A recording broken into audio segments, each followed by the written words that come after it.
Hi everybody, welcome to my channel and to my art studio. Not really. I actually don't have an art studio at all. It's been about a year since I decided that I was going to try to start my own art business. And in that past year, I've been prepping. I've been making a ton of art. I've been learning all about what it takes to run a business. And I'm just in the beginning stages right now, just trying to launch my business. And one of the biggest challenges that I've faced so far, I'm sure there will be bigger challenges in the future, but so far, trying to run a business and make art in a small space.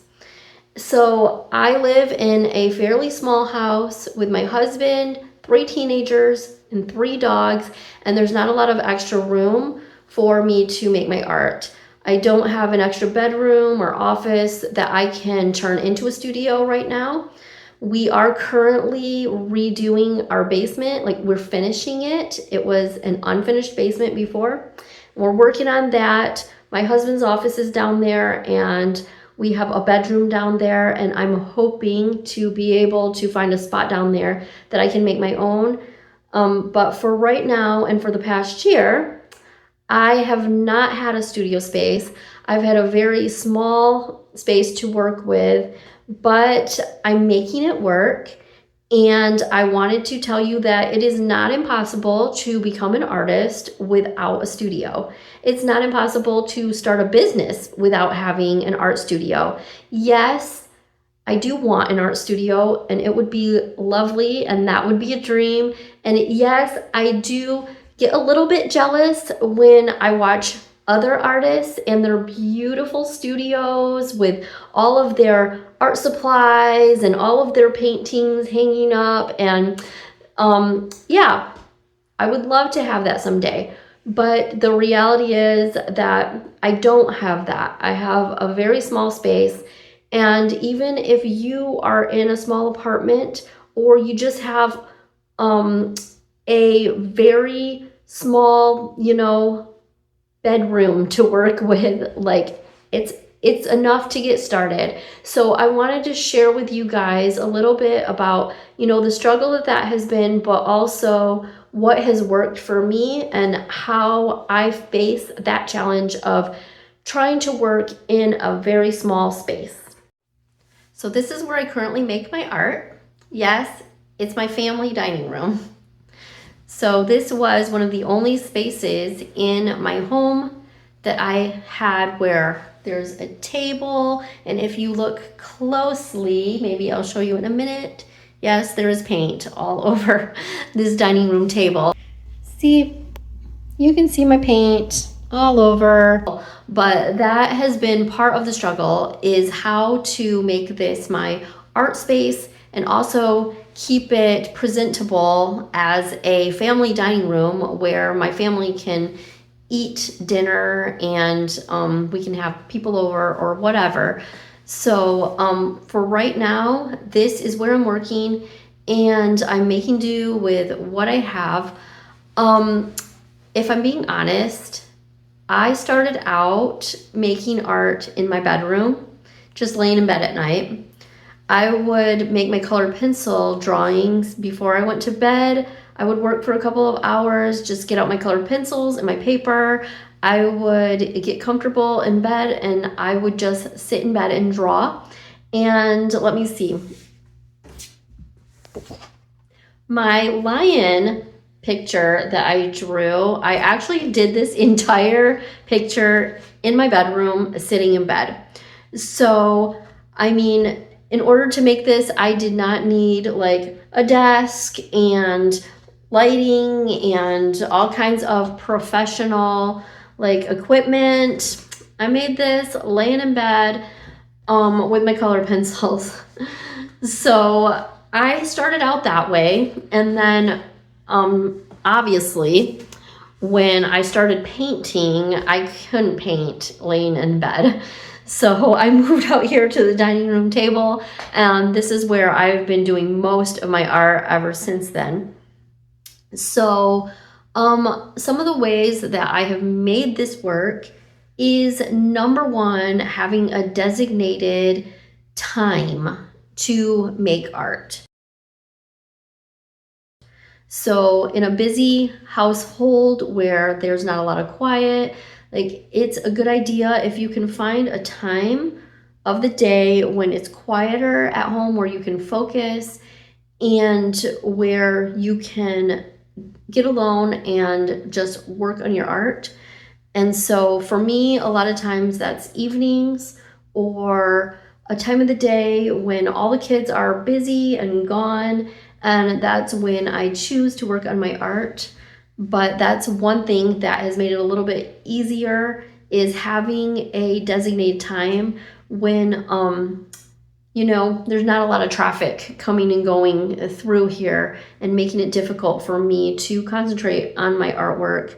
I know in a tiny space, especially if there's multiple people and animals, that can be a little bit difficult to do, but trying to find a time of day that would work better than other times is has really helped me.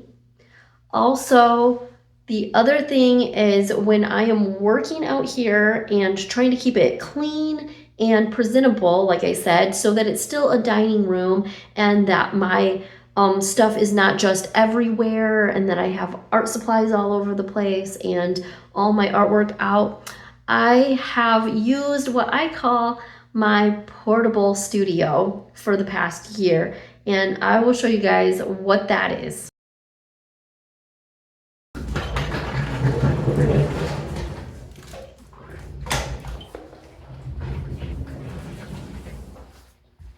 I'll put it over here so that you guys can see. Actually, I think I'll bring you a little bit closer.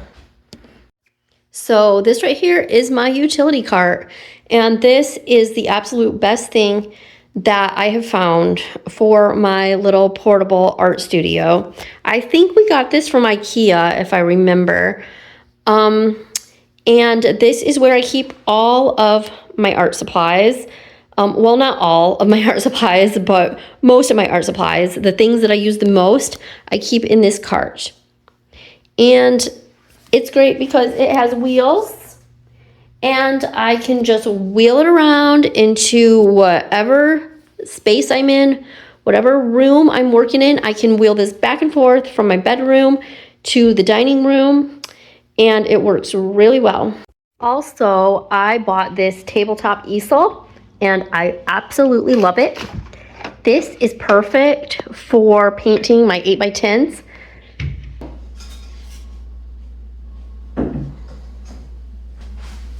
Right here. And this works perfectly. Over here, I also have this bag, which has been really nice for storing like small things. I have all these markers, and this is where I keep my sketchbook and color pencils, just stuff like that. So these types of art bags with a handle that can easily be transported back and forth from room to room are really nice to have. So this has helped me out a lot.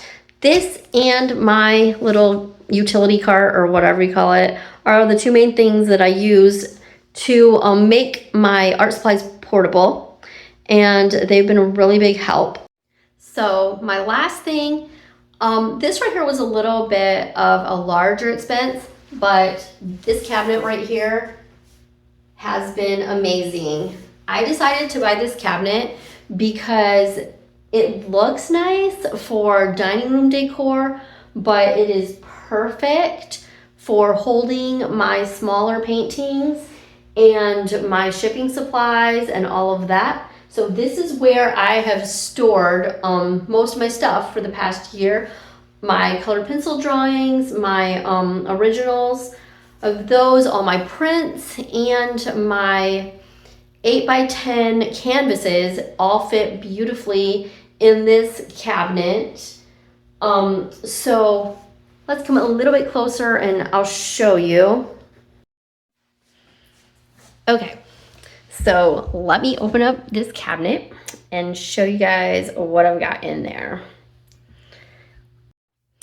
Okay, so in this first cabinet, I have a bunch of canvases, and you can see they fit in there perfectly. This is where I stack them. They are in some sort of order here, but yeah, this is just where I store all the canvases that I've completed. And up here on this shelf, I have all of my matted originals, and I have these all ready to go, and they fit perfectly in here on this shelf.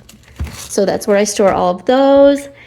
And so basically this side of the cabinet is artwork, where I store artwork. And then this side of the cabinet is where I store supplies.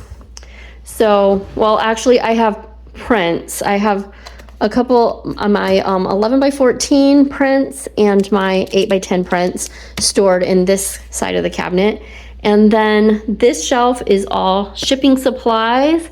I have all of the bags for my prints and the backing, cardboard backing.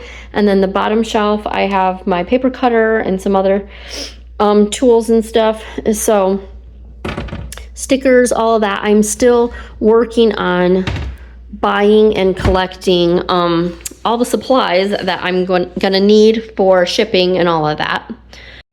So another tip that I had was, if you are just starting out, start small. And by start small, I mean small artwork.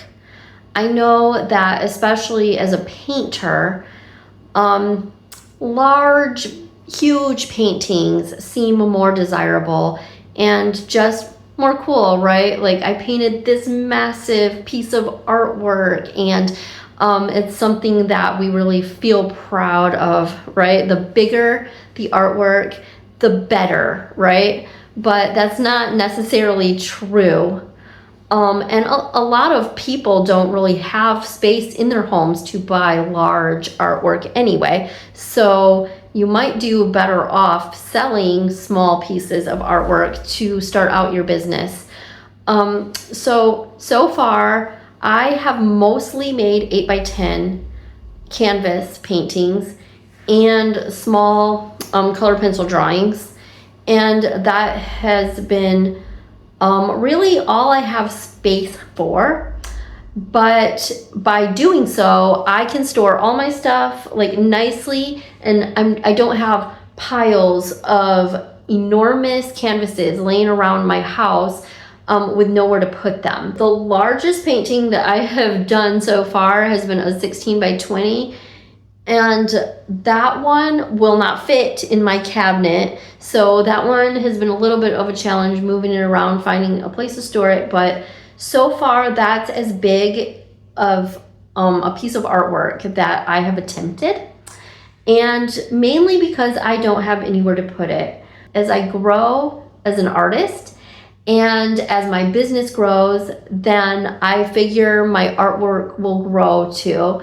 And eventually, yes, I would like to do larger pieces of work, but that will come as my space grows and I have room for that. But it's okay when you're starting out to work small. So those are the tips that I have for you. And I'm sure a lot of you watching this are more experienced than me, and that you might have some other ideas or other things that you do, or some more tips. And if you do, leave those down in the comments. I would appreciate it. And yeah, so I thank you for coming along with me on this journey. It is a little bit scary. Just starting out.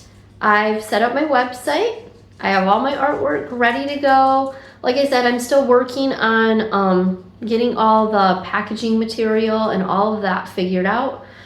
And yeah, I'm ready to go, and I'm excited. And I'm excited about the future of this YouTube channel and where that's gonna lead. And I'm so happy that you have chosen to come along on this journey with me and see where it takes me. And I thank you so much for watching, and I will see you in the next one.